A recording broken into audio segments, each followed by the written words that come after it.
Dans les derniers jours de novembre 1826, un homme mourant dans sa demeure de Virginie murmurait des noms que personne n'osait prononcer à voix haute. Thomas Jefferson, troisième président des États-Unis d'Amérique, père de la Déclaration d'indépendance, défenseur des droits de l'homme, emportait avec lui un secret qui déchirait les fondements mêmes de sa propre philosophie. Un secret qui liait à jamais son nom à celui d'une femme qui n'était ni son épouse, ni une simple servante. Une femme qui portait dans ses veines le même sang que Martha, sa défunte femme bien-aimée.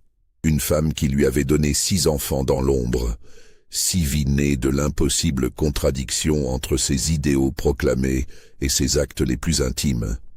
Avant de continuer cette histoire troublante, abonne-toi à cette chaîne et laisse un commentaire pour nous dire de quelle ville tu nous écoutes. Ces récits oubliés de l'histoire méritent d'être connus. Ce qui suit est le récit reconstitué d'après des documents longtemps occultés, des témoignages fragmentaires, des registres de plantations partiellement détruits et des lettres codées qui n'auraient jamais dû survivre. C'est l'histoire d'un amour interdit, d'une relation qui dura près de 40 années, d'une famille cachée qui vécut dans les coulisses de l'histoire américaine et du mensonge collectif qui protégea la réputation d'un homme considéré comme l'un des plus grands penseurs de son époque. L'année 1772 marquait une période de tension croissante entre les colonies américaines et la couronne britannique.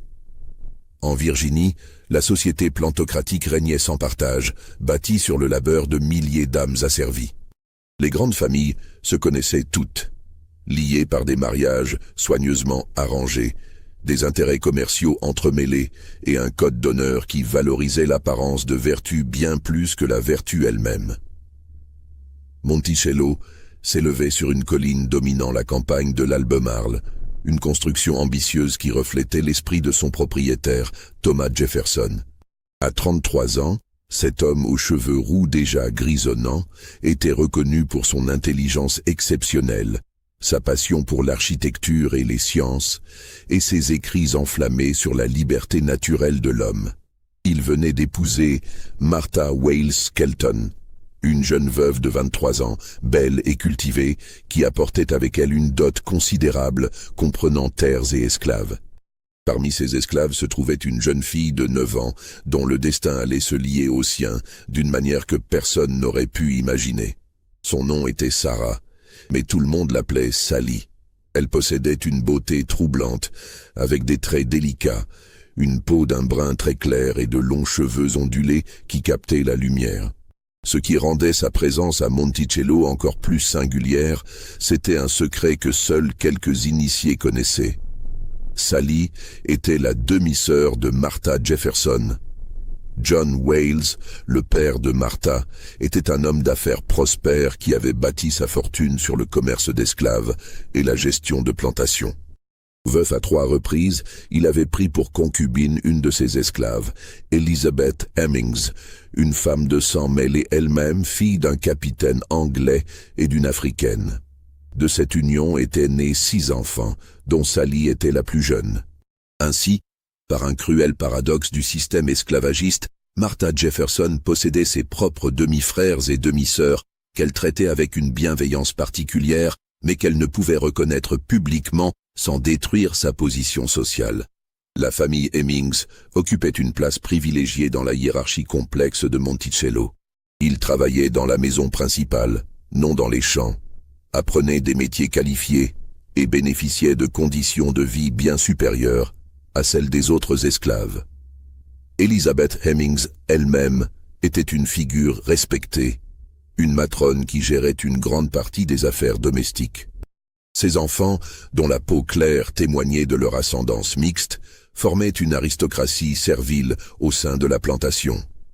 Sally grandit dans cet environnement paradoxal, servant la femme qui était sa sœur, observant un monde où les liens de sang se dissolvaient devant les réalités juridiques et sociales de l'esclavage. Elle apprit à se déplacer avec discrétion, à anticiper les besoins avant qu'ils ne soient exprimés, à lire les humeurs dans les silences. Martha l'aimait d'une affection sincère mais compliquée. la gardant toujours près d'elle, lui enseignant la couture fine et les manières raffinées, tout en sachant qu'elle ne pourrait jamais être véritablement sœur aux yeux du monde. Les premières années à Monticello furent marquées par le bonheur apparent du couple Jefferson. Martha donna naissance à 6 enfants, bien que seuls 2 survécurent à l'enfance, une tragédie courante à cette époque mais qui pesait lourdement sur le cœur maternel. Thomas consacrait ses journées à ses projets politiques de plus en plus ambitieux. Ses dessins architecturaux, sa bibliothèque qui devenait l'une des plus riches de Virginie. Sally, devenue adolescente, assistait Martha avec dévouement, témoin silencieux des joies et des peines de cette famille complexe. Mais en 1782, une maladie implacable frappa Martha Jefferson. Épuisée par ses grossesses répétées, affaiblie par ce qui semblait être une consomption progressive, elle se savait condamnée. Dans les derniers mois de sa vie, alors que la douleur et la fièvre la consumaient, elle fit promettre à son époux de ne jamais se remarier. Elle ne voulait pas qu'une autre femme élève ses filles, qu'une étrangère règne sur Monticello.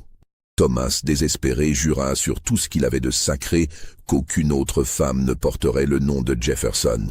Le 6 septembre 1782, Martha Jefferson mourut à l'âge de 33 ans. Thomas s'enferma dans ses appartements pendant 3 semaines, refusant de voir quiconque sauf Sally, qui lui apportait ses repas et retrouvait les plateaux intacts. Quand il réapparut enfin, ses amis le décrivirent comme un homme transformé, vieilli de 10 ans, le regard éteint. Il se plongea dans le travail politique avec une intensité maladive, acceptant toutes les missions qui l'éloigneraient de Monticello et des souvenirs qui hantaient chaque pièce de la demeure. En 1784, Jefferson fut nommé ministre plénipotentiaire en France, chargé de négocier des traités commerciaux avec les cours européennes. Il partit pour Paris en juillet, emmenant avec lui sa fille aînée Martha, alors âgée de 12 ans. Sa plus jeune fille, Marie, surnommée Polly, devait rester en Virginie sous la garde de sa tante, jusqu'à ce que les arrangements soient établis pour la faire venir en France. Cette séparation dura près de 3 années. En 1787, il fut finalement décidé que Polly, désormais âgée de 9 ans, rejoindrait son père à Paris. Mais l'enfant, traumatisé par la mort de sa mère et attaché à sa tante, refusa de partir avec un adulte qu'elle connaissait peu. On chercha donc une compagne qui pourrait la rassurer pendant le long et périlleux voyage transatlantique. Le choix se porta sur Sally Hemings, alors âgée de 14 ans, qui avait toujours été proche de la petite Polly. Le navire qui transportait Polly Jefferson et Sally Hemings quitta la Virginie en mai 1787 et jeta l'ancre à Londres après une traversée difficile de plusieurs semaines. Les 2 voyageuses furent accueillies par Abigail Adams, l'épouse du ministre américain en Angleterre, qui devait s'assurer de leur bien-être avant de les envoyer vers la France. Dans les lettres qu'Abigail Adams écrivit à sa sœur, on trouve des descriptions détaillées de Sally qui sont troublantes par ce qu'elle révèle. Abigail décrivait Sally non pas comme une simple servante, mais comme une jeune fille remarquablement belle et bien élevée, notant avec surprise qu'elle parlait avec une élégance inhabituelle pour sa condition, et qu'elle semblait plus une demoiselle de compagnie qu'une esclave. Ces observations, conservées dans les archives de la famille Adams, montrent que même à 14 ans, Sally possédait une présence qui ne passait pas inaperçue. Lorsque Sally et Polly arrivèrent à Paris en juillet 1787, elles entrèrent dans un monde radicalement différent de celui qu'elles avaient connu en Virginie. Dans la capitale française, l'esclavage était techniquement illégal depuis plusieurs décennies, bien que la loi fût rarement appliquée aux domestiques accompagnant les diplomates étrangers.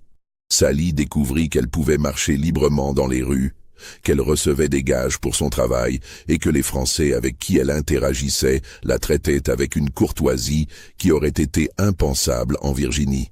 Jefferson installa Sally dans l'hôtel particulier qu'il louait rue de Berry, près des Champs-Élysées.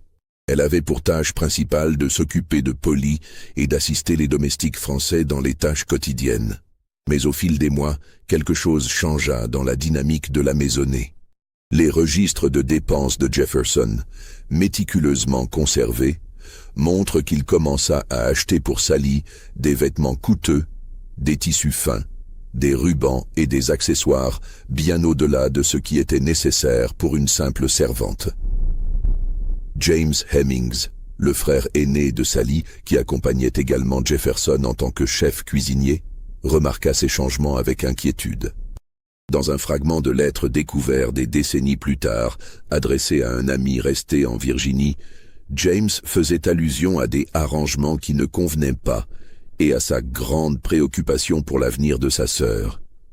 La lettre fut brûlée, mais quelqu'un en avait copié des passages avant sa destruction.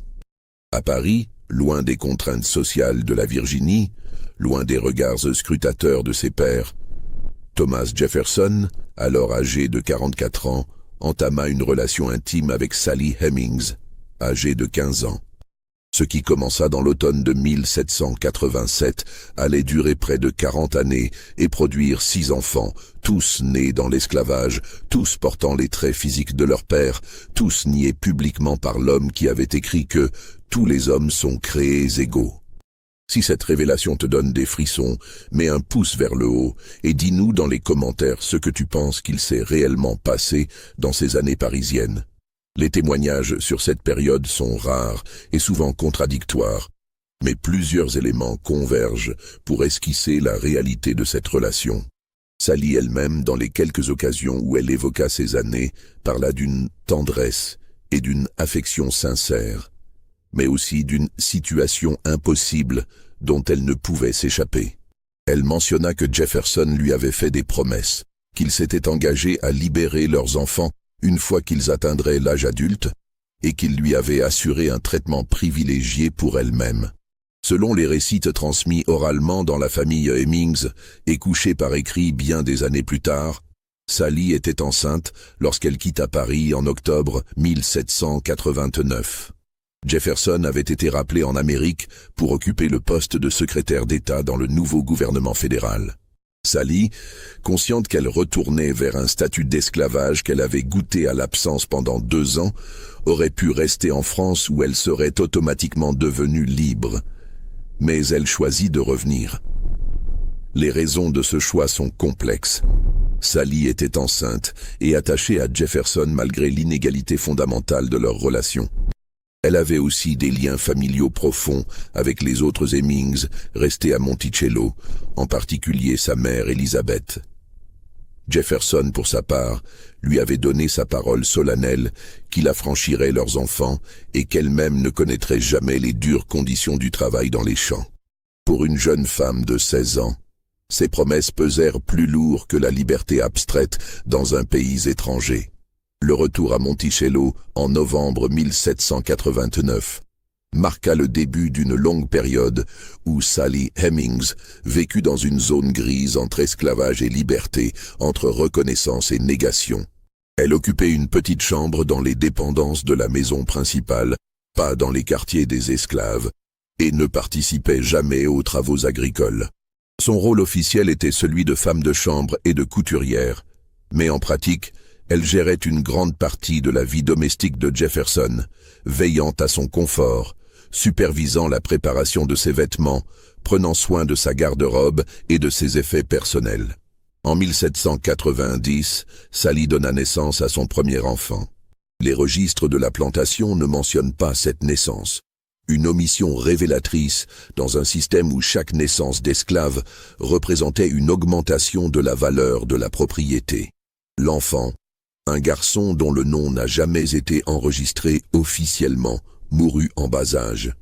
Cette première grossesse et cette première mort établirent un modèle qui se répéterait.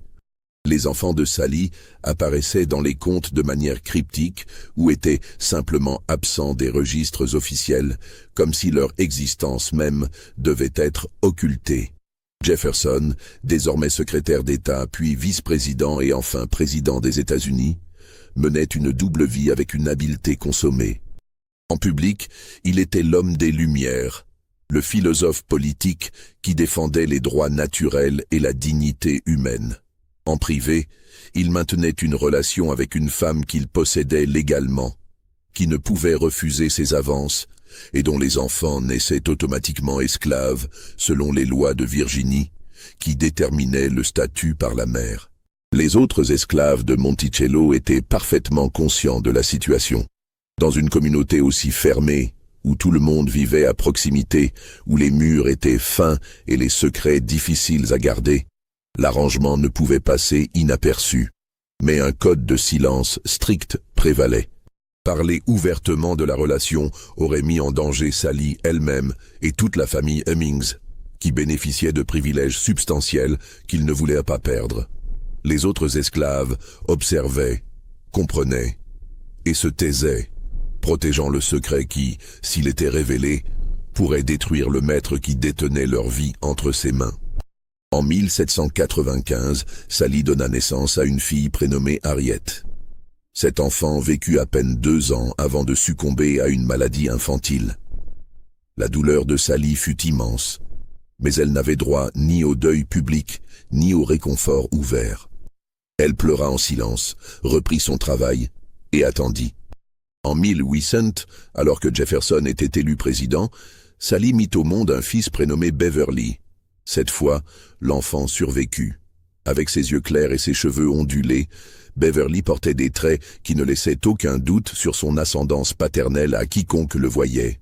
Pourtant, les visiteurs de Monticello, qui remarquaient cette ressemblance frappante, recevaient des explications évasives ou détournaient simplement le regard, complices involontaires du mensonge collectif.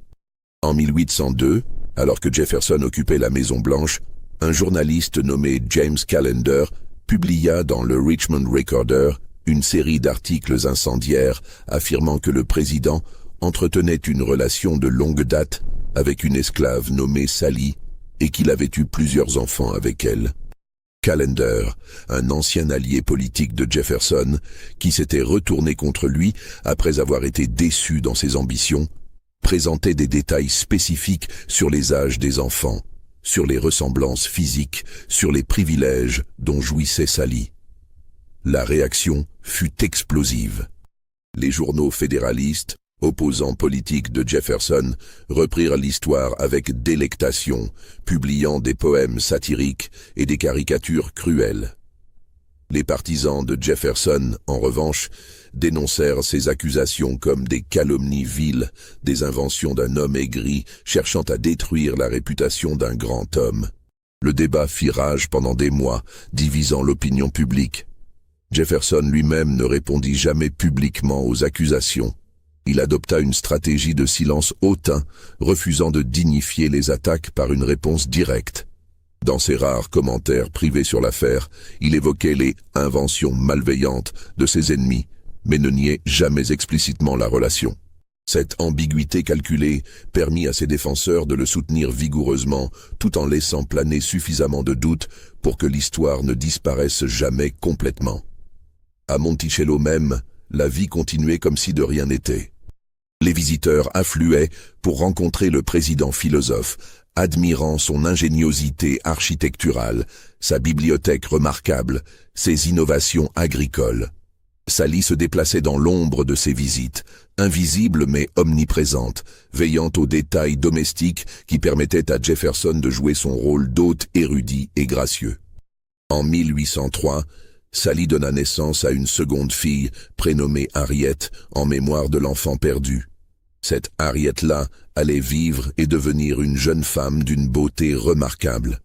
Les carnets de gestion de la plantation, tenus par Edmund Bacon, qui servit comme intendant de Monticello pendant de nombreuses années, contiennent des entrées cryptiques qui révèlent l'attention particulière accordée à certains enfants esclaves, sans jamais nommer explicitement Jefferson comme père. Bacon écrivit plus tard dans ses mémoires, publiés longtemps après la mort de Jefferson, que Sally Hemings était puissamment protégée et que ses enfants ne connaissaient pas le travail ordinaire des esclaves. Il ajouta, dans un passage souvent cité, mais dont l'authenticité fut longtemps contestée, qu'il avait vu Jefferson donner de l'argent à Sally et qu'il avait observé une familiarité dans leurs interactions, qui dépassait largement la relation normale entre maître et esclave. D'autres témoignages indirects émergèrent au fil des années. Isaac Granger Jefferson, un esclave forgeron qui travailla à Monticello pendant des décennies et qui fut libéré après la mort de Jefferson, donna une interview détaillée dans les années 1840 où il décrivait la vie à la plantation. Bien qu'il ne mentionna jamais explicitement la relation entre Jefferson et Sally, il nota que Sally restait le plus souvent dans la maison et que ses enfants recevaient un traitement différent des autres. Israel Gillette Jefferson, un autre ancien esclave de Monticello qui prit le nom de Jefferson après son émancipation, déclara catégoriquement dans une interview publiée en 1873 que Sally était la concubine de Jefferson et que tout le monde à Monticello le savait. Ces témoignages, recueillis des décennies après les faits par des abolitionnistes cherchant à démontrer l'hypocrisie des pères fondateurs esclavagistes, furent longtemps écartés comme non fiables ou motivés politiquement. En 1805, Sally donna naissance à Madison Hemmings. Cet enfant, qui allait vivre jusqu'à un âge avancé et laisser un témoignage direct crucial, portait un nom qui honorait le président James Madison, ami proche de Jefferson.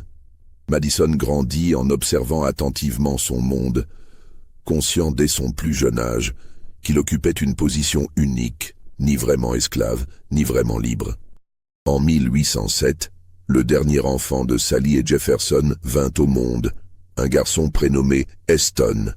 Comme ses frères et sœurs, Eston possédait une peau claire et des traits qui proclamaient son ascendance. Les visiteurs de Monticello qui ne connaissaient pas la véritable situation remarquaient souvent la ressemblance troublante entre ces enfants esclaves et leurs maîtres, mais les conventions sociales et la politesse interdisaient de poser des questions directes. La vie à Monticello durant les années de présidence de Jefferson puis pendant ses années de retraite établit une routine complexe où Sally occupait un rôle central sans être jamais reconnue. Elle supervisait la garde-robe présidentielle, gérait les détails du quotidien, veillait sur ses propres enfants, tout en servant officiellement comme femme de chambre. Jefferson, pour sa part, maintenait une distance publique stricte tout en s'assurant que Sally et ses enfants bénéficiaient de privilèges extraordinaires. Les enfants de Sally apprenaient des métiers qualifiés. Beverly fut formé comme menuisier et violoniste.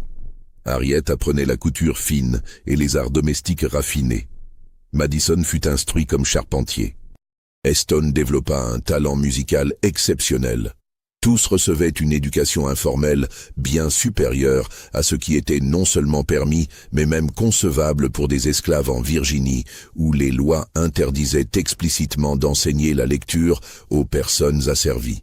Cette éducation était dispensée discrètement, principalement par des membres de la famille Jefferson ou par des tuteurs qui ne posaient pas de questions.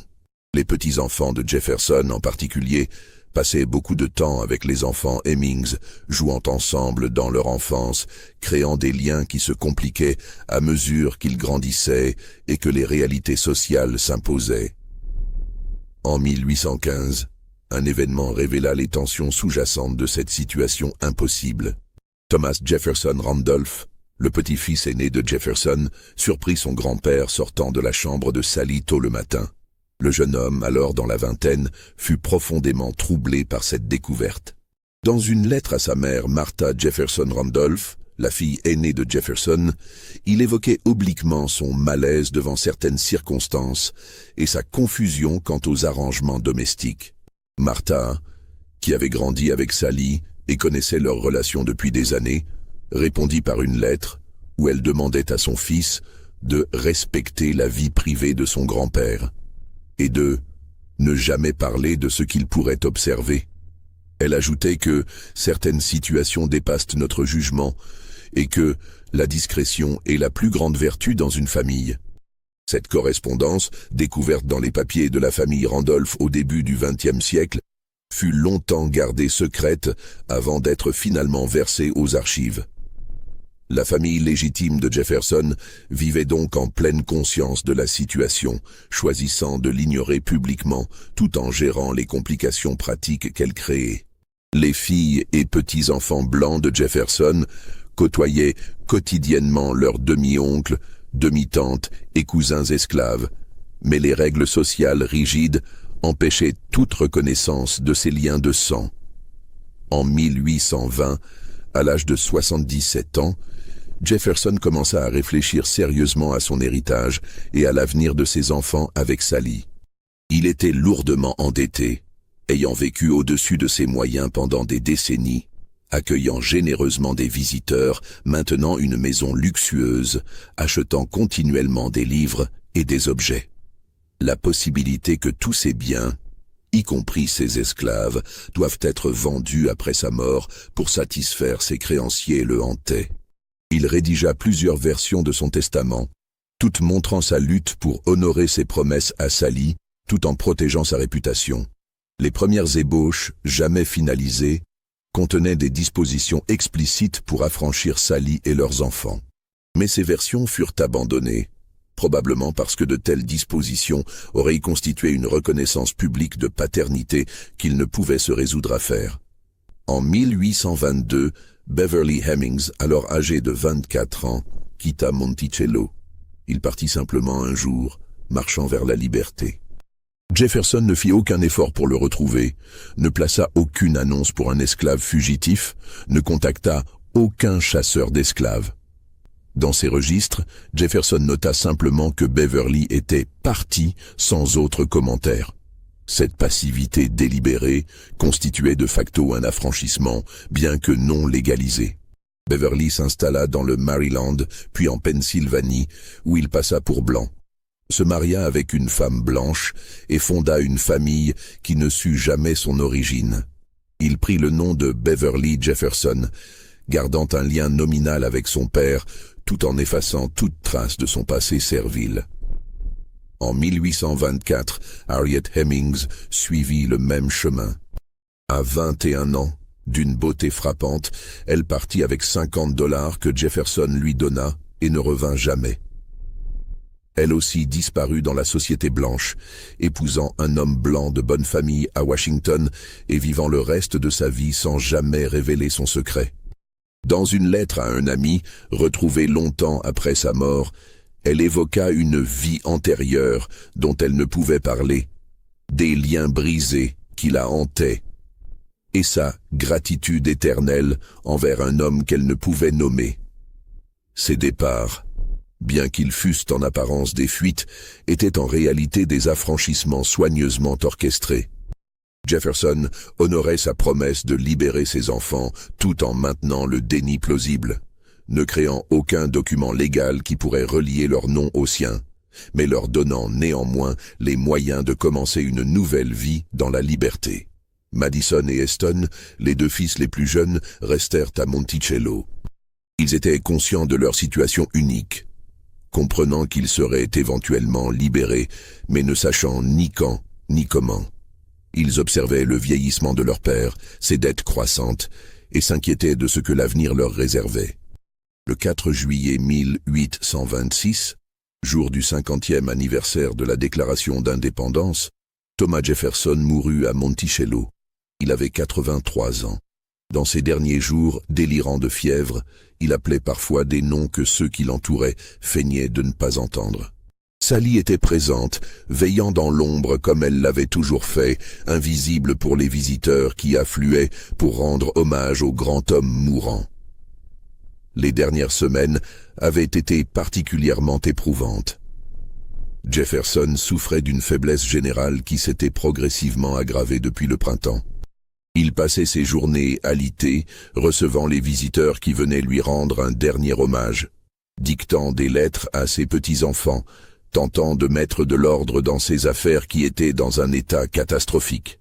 Les dettes s'élevaient à plus de $100 000, une somme colossale pour l'époque, et il savait que sa mort déclencherait une vente forcée de tous ses biens. Sally montait plusieurs fois par jour dans sa chambre, apportant des tisanes, ajustant ses oreillers, changeant ses draps trempés de sueur. Elle accomplissait ses tâches avec l'efficacité silencieuse qui avait marqué toutes leurs années ensemble. Mais son visage portait les traces d'une angoisse profonde. À 53 ans, elle voyait s'éteindre l'homme qui avait dominé son existence depuis qu'elle avait 14 ans, et elle ne savait pas ce que l'avenir lui réservait.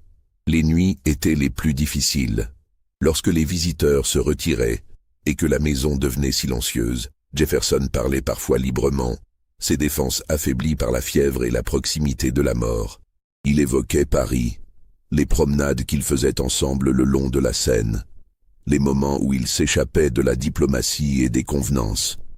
Il parlait de leurs enfants, exprimant des regrets pour les choix qu'il avait faits, se demandant à voix haute s'il aurait pu agir différemment.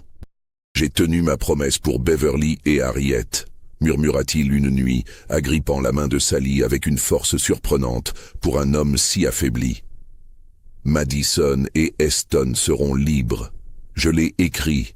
Mais toi, Sally, toi, je n'ai pas pu. Pas officiellement. Les gens parleraient. Ils diraient... » Sa voix se perdit dans un murmure incohérent. Sally ne répondit pas. Que pouvait-elle dire? Après 40 années, elle connaissait les limites de ce que Jefferson pouvait offrir, les frontières qu'il ne franchirait jamais, son besoin de préserver sa réputation, son héritage, son image publique avait toujours primé sur tout le reste, même sur elle, même sur leurs enfants. Le docteur Robley Dunglison, médecin personnel de Jefferson pendant ces dernières années, notait dans son journal médical des observations qui révélaient l'intimité inhabituelle entre le patient et sa servante. Il remarquait que Jefferson se calmait uniquement en présence de Sally, que sa respiration devenait plus régulière quand elle était dans la chambre, qu'il refusait certains soins de la part d'autres personnes, mais les acceptait d'elle. Ces notes, découvertes longtemps après, fournirait un témoignage médical indirect de leur relation. Martha Jefferson Randolph, la fille aînée de Jefferson, gérait la maisonnée pendant ces derniers jours avec une efficacité austère. Elle coordonnait les visites, répondait à la correspondance, prenait les décisions nécessaires. Elle était également consciente de la présence constante de Sally auprès de son père mourant, et cette conscience créait une tension palpable. Martha aimait son père profondément, mais elle ressentait également une amertume qu'elle ne pouvait exprimer ouvertement. Sally représentait une trahison de la mémoire de sa mère, une souillure sur l'héritage familial. Un après-midi, quelques jours avant la mort de Jefferson, Martha entra dans la chambre et trouva Sally assise sur le bord du lit, tenant la main de Jefferson endormi. Leurs regards se croisèrent, chargés de 40 années d'histoires non dites, de ressentiments enfouis, de compréhension tacite. Martha ouvrit la bouche comme pour parler, puis se ravisa et quitta la pièce en silence. Ce moment cristallisait toute la complexité de leur situation. 3 personnes liées par un homme, par le sang, par des secrets partagés, mais séparées par des barrières sociales infranchissables. Les petits-enfants de Jefferson, en particulier Thomas Jefferson Randolph et sa sœur Helen, observaient également la situation avec un mélange de curiosité et de malaise, et ils avaient grandi en voyant Sally occuper une position unique, conscient des murmures et des rumeurs, mais conditionnés à ne jamais poser de questions directes. Maintenant, face à la mort imminente de leur grand-père, ils ne pouvaient ignorer la douleur évidente sur le visage de Sally, une douleur qui allait bien au-delà de ce qu'on attendrait d'une simple servante. Madison et Eston Hemmings restaient dans leur quartier, interdits d'accès à la chambre de leur père mourant. Cette exclusion était déchirante. Ils savaient qui ils étaient, connaissaient leur ascendance, mais ne pouvaient la revendiquer. Ils devaient attendre à l'extérieur comme de simples esclaves, pendant que d'autres, des étrangers souvent, venaient rendre leur dernier respect au grand homme. Madison, alors âgé de 21 ans, confia plus tard qu'il passait ses journées à marcher dans les bois autour de Monticello, incapable de supporter l'injustice de la situation. Le 3 juillet, Jefferson sembla retrouver une certaine lucidité. Il demanda à voir son petit-fils, Thomas Jefferson Randolph, et lui donna des instructions détaillées sur la manière de gérer la succession, sur les esclaves qui devaient être libérés, sur les arrangements qu'il souhaitait pour certaines personnes qu'il ne nommait pas directement. Il fit également venir Nicholas Trist, son secrétaire de confiance, et lui remit une lettre cachetée avec instruction de ne l'ouvrir qu'après sa mort et de la détruire ensuite sans la montrer à personne. Cette lettre dont le contenu ne fut jamais révélé, alimenterait les spéculations pendant des générations. Le soir du 3 juillet, alors que le soleil se couchait sur les montagnes bleues de Virginie, Jefferson demanda à être laissé seul avec Sally. Martha hésita, puis acquiesça d'un hochement de tête raide et fit sortir tout le monde. Ce qui se passa pendant cette dernière heure privée ensemble ne fut jamais rapporté. Sally elle-même n'en parla jamais, gardant ce moment final comme son secret le plus précieux. Lorsqu'elle sortit enfin de la chambre, son visage était baigné de larmes, mais son expression était étrangement sereine. Elle croisa Madison qui attendait dans le couloir et lui murmura simplement « Il a fait la paix ». Ce que cela signifiait exactement resta toujours ambigu. Jefferson mourut le lendemain après-midi, juste avant 13 heures, le 4 juillet 1826, exactement 50 ans après l'adoption de la Déclaration d'indépendance. Par une coïncidence extraordinaire, John Adams, son vieil ami et rival, le deuxième président des États-Unis, mourut le même jour, quelques heures plus tard, ses derniers mots étant « Thomas Jefferson survit ». Il ignorait que Jefferson était déjà mort. Cette synchronicité frappa l'imagination du public et fut interprétée comme un signe providentiel, la nation en deuil voyant dans cette double mort le passage d'une génération héroïque. Les funérailles furent grandioses. Des centaines de personnes vinrent de toute la Virginie et des États voisins. Des discours furent prononcés célébrant le génie de Jefferson, sa contribution à la nation, son dévouement aux principes de liberté. Sally assista aux obsèques depuis une fenêtre du 2e étage, regardant la foule blanche rassemblée autour de la tombe, écoutant les éloges d'un homme qu'elle avait connu dans son intimité la plus totale, mais qu'elle ne pouvait pleurer publiquement. Son testament, lu publiquement quelques jours après sa mort, libérait 5 esclaves seulement sur les plus de 130 qu'il possédait. Parmi ces 5 figuraient Madison et Eston Hemmings, ainsi que leurs oncles John Hemmings et Joseph Fawcett, et Burwell Colbert, tous membres de la famille Hemmings étendue. Le testament spécifiait que Madison et Eston devaient être libérés à leur majorité et en attendant, ils pourraient résider avec leur mère. Le testament ne mentionnait pas Sally explicitement, mais une clause spéciale, ajoutée à la dernière minute dans une écriture tremblante, que les experts en graphologie reconnurent plus tard comme celle de Jefferson lui-même, permettait à Martha Randolph de disposer de certains esclaves domestiques comme elle le jugerait approprié, sans obligation de les vendre pour satisfaire les créances. Cette formulation alambiquée était le dernier geste de Jefferson pour protéger Sally, une reconnaissance oblique de leur relation qui ne pouvait être plus explicite sans détruire sa réputation. Martha, malgré ses sentiments complexes envers Sally, honora cette clause. En décembre 1826, 6 mois après la mort de Jefferson, elle accorda à Sally ce qui était appelé une liberté de fait. Un arrangement informel où Sally était considérée libre de vivre où elle voulait sans document légal d'affranchissement. Cette absence de document officiel était délibérée. Un affranchissement légal aurait nécessité l'approbation de la législature de Virginie et aurait attiré une attention publique indésirable. La liberté de fait permettait à Sally de vivre libre tout en maintenant le silence sur les raisons de ce traitement spécial.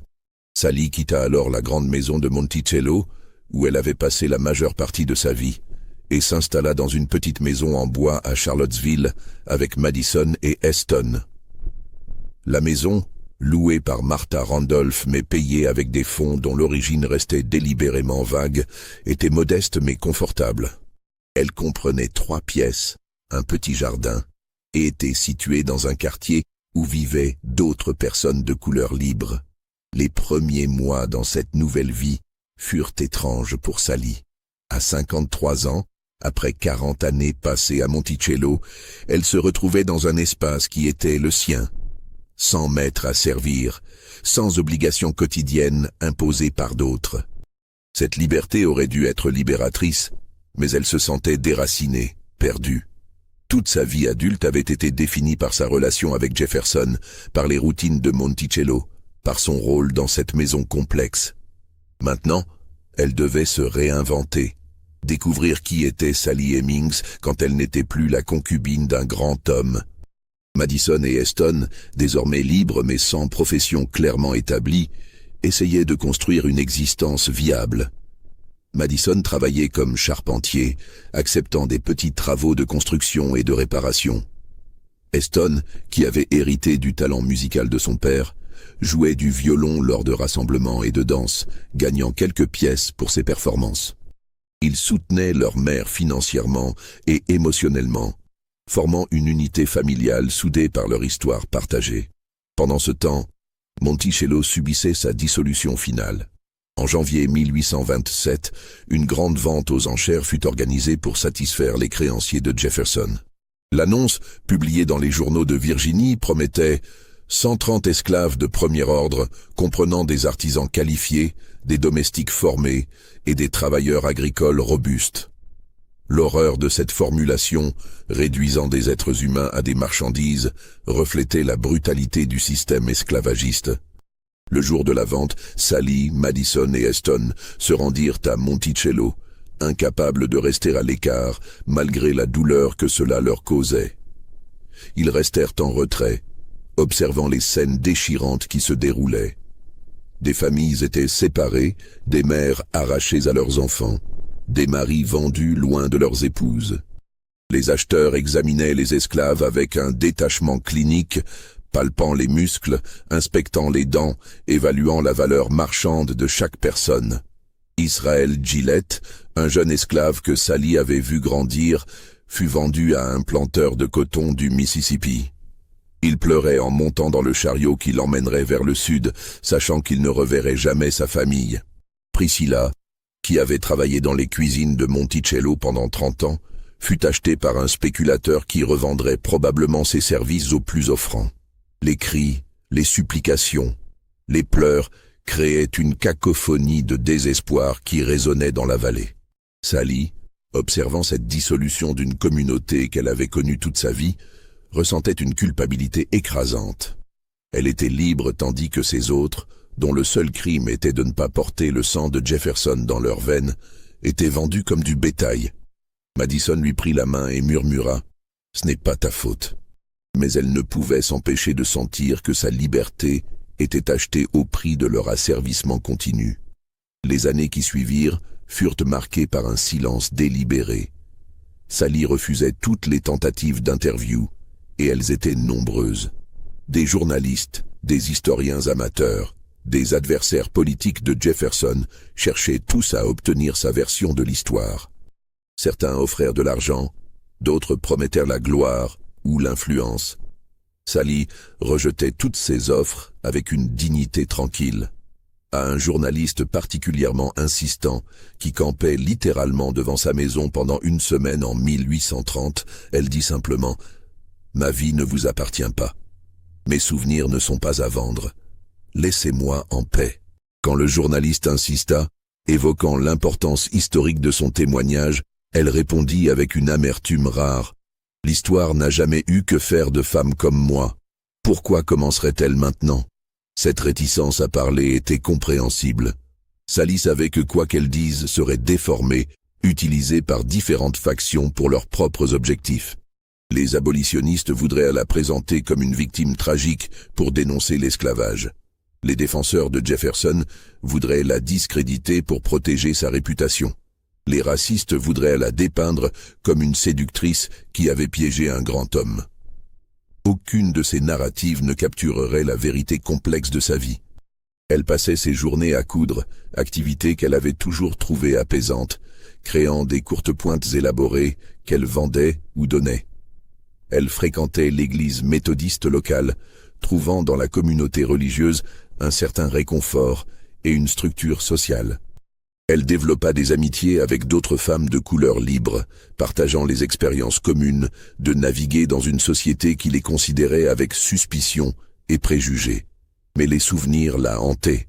Des objets simples déclenchaient des cascades de réminiscences. Le parfum des roses lui rappelait les jardins de Monticello.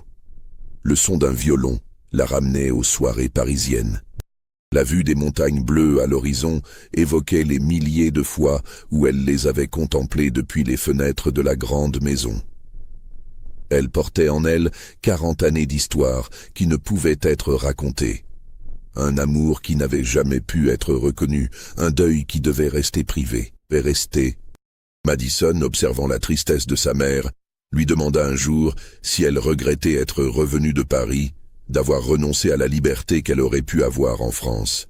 Sally réfléchit longuement avant de répondre. « Je ne sais pas, » dit-elle finalement. « Comment peut-on savoir ce qu'aurait été une vie non vécue? J'ai fait les choix que je pouvais avec les options que j'avais. Vous existez, toi et tes frères et sœurs. Comment pourrais-je regretter cela? Mais aurais-je choisi différemment si j'avais su tout ce qui allait se passer? Je ne peux pas répondre à cette question. » En 1835, Sally tomba malade. Une fièvre persistante s'installa, accompagnée d'une faiblesse croissante.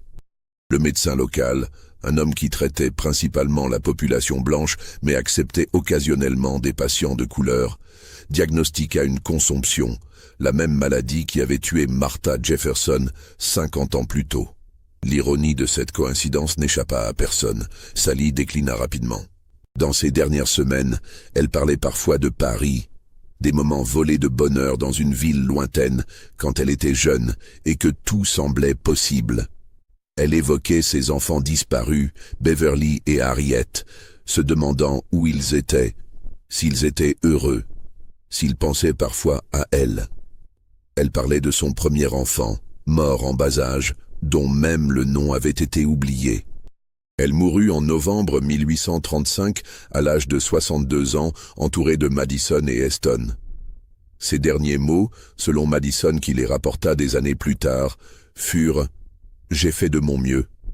Simple épitaphe pour une vie extraordinairement complexe.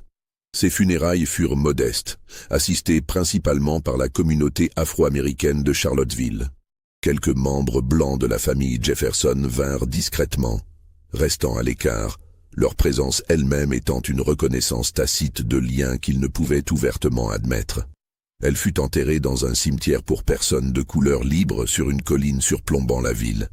Sa tombe ne portait qu'une simple pierre avec son nom et ses dates de naissance et de mort. Aucune mention de Jefferson, aucune reconnaissance de sa place dans l'histoire. Dans les décennies qui suivirent, l'emplacement exact de sa tombe se perdit.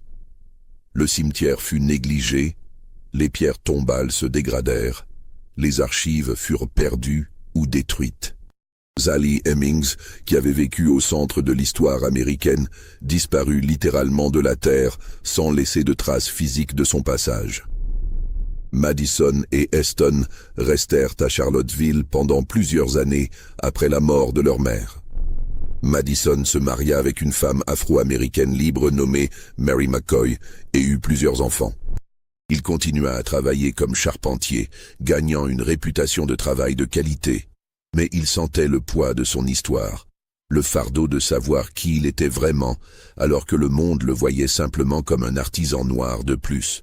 En 1852, quand l'agitation politique autour de l'esclavage s'intensifia et que la Virginie devint un endroit de plus en plus dangereux pour les personnes de couleur libre, Madison et sa famille déménagèrent dans le comté de Ross en Ohio, un État libre avec une communauté établie d'anciens esclaves virginiens. Là, il vécut le reste de sa vie, respecté dans sa communauté mais toujours conscient du secret qu'il portait. Eston prit une décision différente et plus radicale. En 1852, il quitta également la Virginie, mais au lieu de s'installer dans une communauté noire, il déménagea à Madison dans le Wisconsin, changeant son nom en Eston Hemings Jefferson et passant définitivement pour blanc. Sa peau claire, héritage de 3 générations de métissage, lui permettait cette transition. Ses enfants et petits-enfants vécurent comme blancs, se marièrent dans des familles blanches respectables et ne surent jamais leur véritable origine. Cette décision, bien que compréhensible dans le contexte brutal du racisme américain, représentait un effacement final de l'histoire de Sally. Les descendants de Beverly et Harriet disparurent complètement dans la société blanche, ne laissant aucune trace documentaire de leur lien avec Jefferson. Seule la branche de Madison, qui resta identifiée comme afro-américaine, préserva la mémoire orale de leur ascendance jeffersonienne, transmettant l'histoire de génération en génération, malgré les dénégations officielles de la famille Jefferson blanche et des historiens dominants. Pendant plus de 150 ans, le débat fit rage avec une intensité qui ne diminuait jamais complètement. Les historiens se divisaient en camps opposés, souvent selon leurs propres préjugés raciaux et leurs investissements émotionnels dans l'image de Jefferson. Les descendants blancs de Jefferson, organisés en associations familiales, maintenaient vigoureusement que leur ancêtre n'aurait jamais pu avoir une telle relation. Ils affirmaient que c'était psychologiquement impossible pour un homme de son éducation et de ses principes, que les accusations étaient des calomnies politiques sans fondement, que les ressemblances physiques signalées pouvaient s'expliquer par un frère ou un neveu de Jefferson. Les descendants afro-américains de Sally, en revanche, insistaient sur la vérité de leur héritage familial avec une constance remarquable. Génération après génération, ils racontaient la même histoire, avec des détails cohérents qui restaient stables malgré le passage du temps. Ils possédaient des objets de famille, des lettres fragmentaires, des traditions orales qui toutes pointaient vers la même conclusion.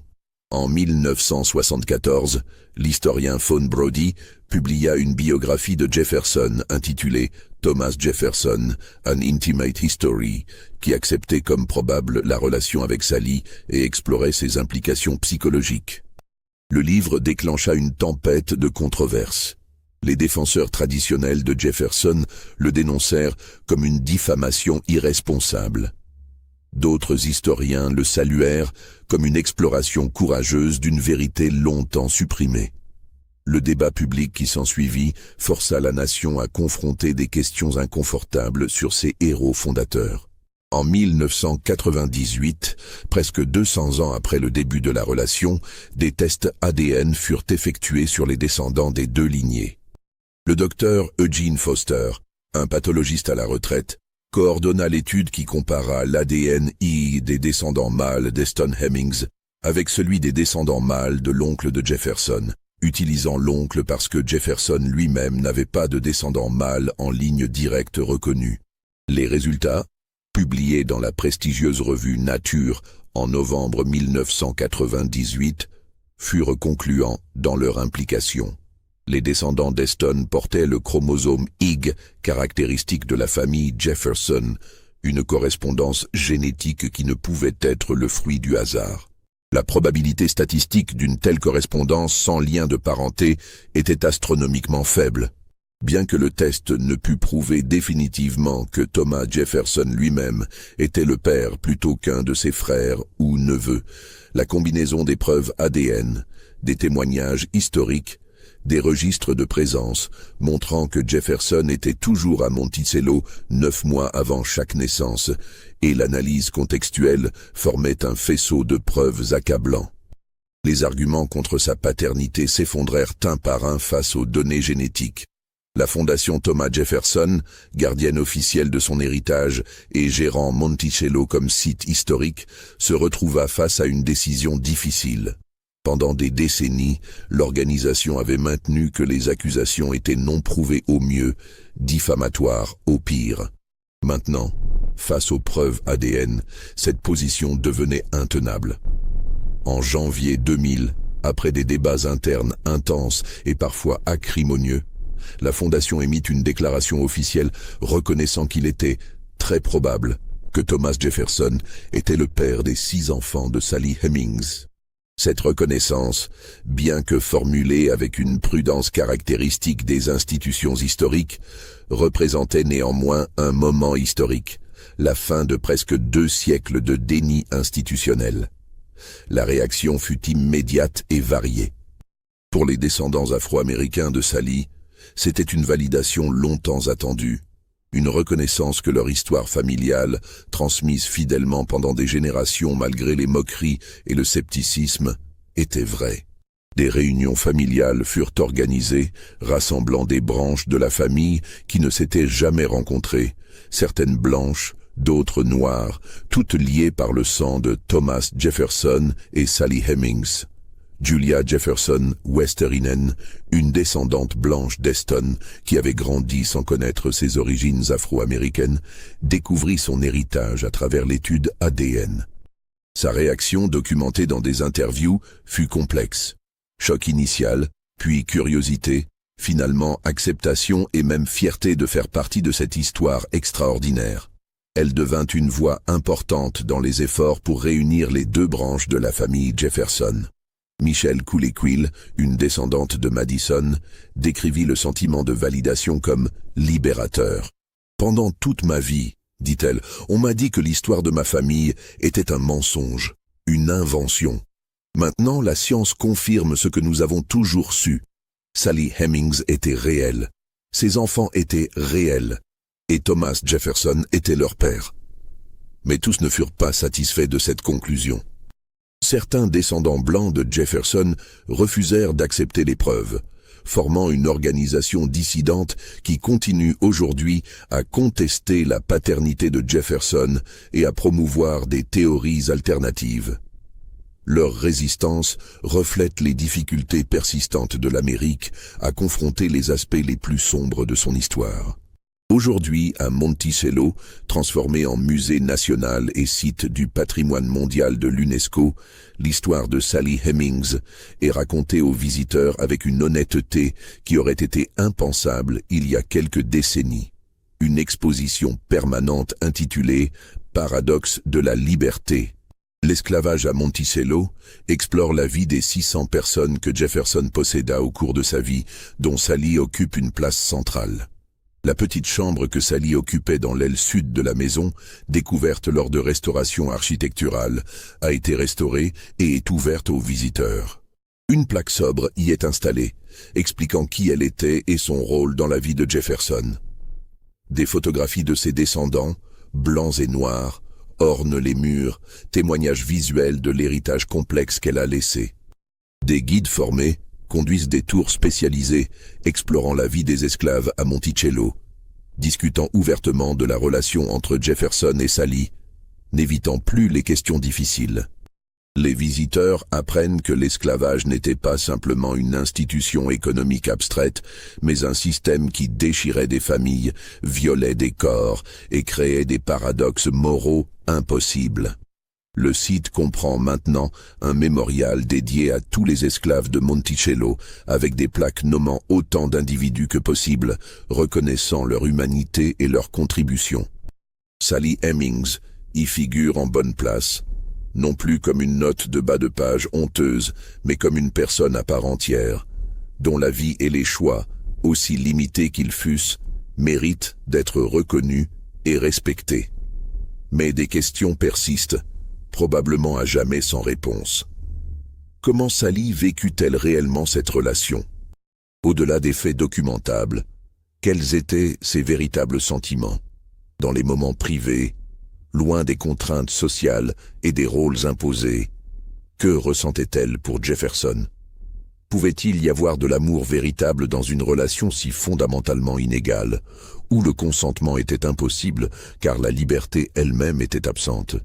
Ou était-ce simplement une accommodation pragmatique, une stratégie de survie où elle échangeait sa sexualité contre la protection et la promesse de liberté pour ses enfants? Les historiens continuent de débattre de ces questions insolubles, chacun projetant ses propres convictions et expériences sur le silence de Sally.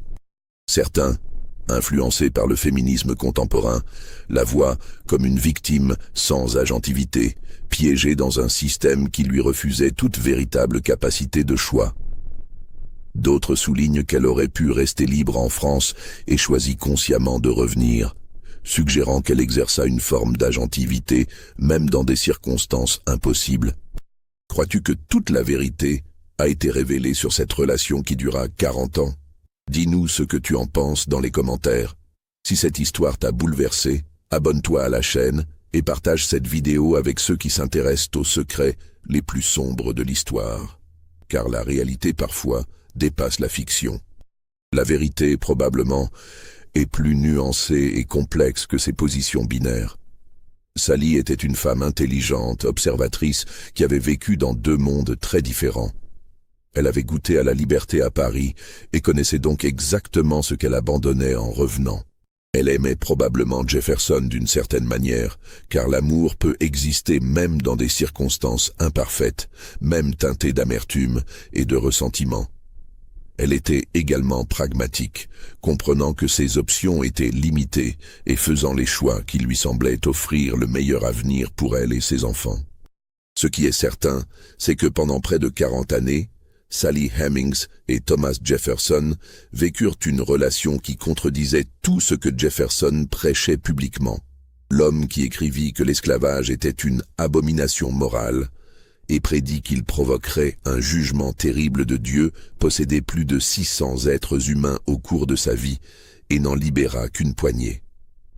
L'homme qui proclama que tous les hommes sont créés égaux maintenait ses propres enfants en esclavage. L'homme qui théorisa longuement sur l'incompatibilité des races et suggéra que l'Amérique ne pourrait jamais être une société multiraciale harmonieuse, eut des enfants avec une femme qui était légalement sa propriété. Cette contradiction n'était pas unique à Jefferson.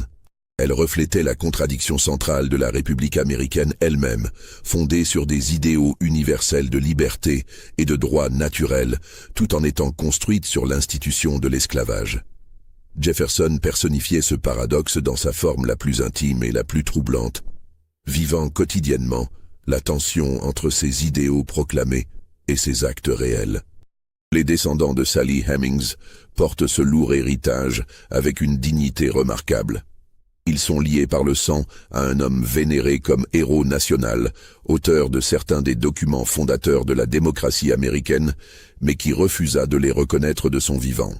Ils incarnent la complexité douloureuse de l'histoire américaine, où les frontières entre amour et exploitation, entre famille et propriété, entre liberté et servitude, étaient si terriblement embrouillées qu'elles sont presque impossibles à démêler même 2 siècles plus tard. Sally Hemings, elle-même, reste largement silencieuse dans les archives historiques, son silence étant peut-être son dernier acte de résistance et de dignité. Contrairement à Jefferson, qui laissa des dizaines de milliers de lettres, des journaux détaillés, des livres de comptes méticuleux et des traités philosophiques, Sally ne laissa presque aucun écrit personnel. Son histoire doit être reconstituée à partir des fragments, des témoignages de tiers, des silences éloquents dans les registres officiels, des anomalies dans les comptes de plantation, et maintenant, des marqueurs génétiques dans l'ADN de ses descendants. Ce silence lui-même est révélateur et accusateur. Il témoigne de l'effacement systématique des femmes noires de l'histoire américaine, de la manière dont leur vie, leurs expériences, leurs voix et leurs perspectives furent jugées sans importance, indignes d'être préservées ou écoutées. Sally vécut une vie extraordinaire au centre absolu de l'histoire américaine, témoin intime des pensées, des doutes et des contradictions d'un des hommes les plus influents de son époque, mais elle fut contrainte de la vivre dans l'ombre, invisible, non reconnue, ses contributions et ses sacrifices systématiquement minimisés ou niés. Que son histoire soit finalement reconnue ne répare pas les torts du passé, n'efface pas les décennies de déni et d'humiliation que ses descendants durent endurer, ne lui rend pas la voix qui lui fut refusée de son vivant. Mais cela nous rappelle que l'histoire n'est jamais aussi simple ou héroïque qu'on voudrait nous le faire croire, que derrière les monuments et les hagiographies se cachent des vies humaines complexes, des compromis moraux, des hypocrisies douloureuses et des vérités que certains voudraient garder enterrées pour toujours. Sally Hemings donna 6 enfants à l'homme qui la possédait, vécut 40 années dans l'ombre d'une gloire qui n'était pas la sienne, et mourut sans avoir jamais été vraiment libre, même après avoir quitté Monticello. Son histoire, longtemps niée puis finalement reconnue, est désormais comprise comme une partie essentielle de l'histoire américaine. Un témoignage troublant de la manière dont le pouvoir, la race et le genre se sont entremêlés dans les fondements mêmes de la nation, créant des héritages qui persistent et résonnent encore aujourd'hui. Et dans le silence de sa tombe oubliée, quelque part sous la terre de Virginie, Sally Hemings garde encore ses secrets les plus profonds, ceux que nous ne saurons jamais, les vérités intimes que l'histoire ne peut capturer. Ce que furent vraiment ses pensées, ses espoirs, ses peurs, ses rêves, ses joies et ses douleurs, tout cela est perdu pour toujours, englouti par le temps et par les systèmes qui jugèrent sa vie indigne d'être documentée. Son silence final reste peut-être son testament le plus puissant. Un rappel que derrière chaque nom dans les registres d'esclaves se cachait une personne complète, avec une vie intérieure riche que nous ne pouvons que deviner. Ce qui reste est une histoire qui force chaque génération à se confronter aux contradictions de ses héros, aux complexités morales de son passé et à la persistance des injustices qui continuent de résonner à travers les siècles. L'ombre de Monticello s'étend longtemps sur l'histoire américaine, et dans cette ombre, Sally Hemings attend toujours que justice lui soit pleinement rendue, que son humanité soit totalement reconnue et que son histoire soit racontée non pas comme une curiosité scandaleuse ou une note de bas de page embarrassante, mais comme ce qu'elle est vraiment. Le témoignage d'une femme qui vécut, aima, souffrit et persévéra dans des circonstances qui auraient brisé des personnes moins fortes et dont l'héritage continue de façonner la conversation nationale sur la race, la mémoire et la justice.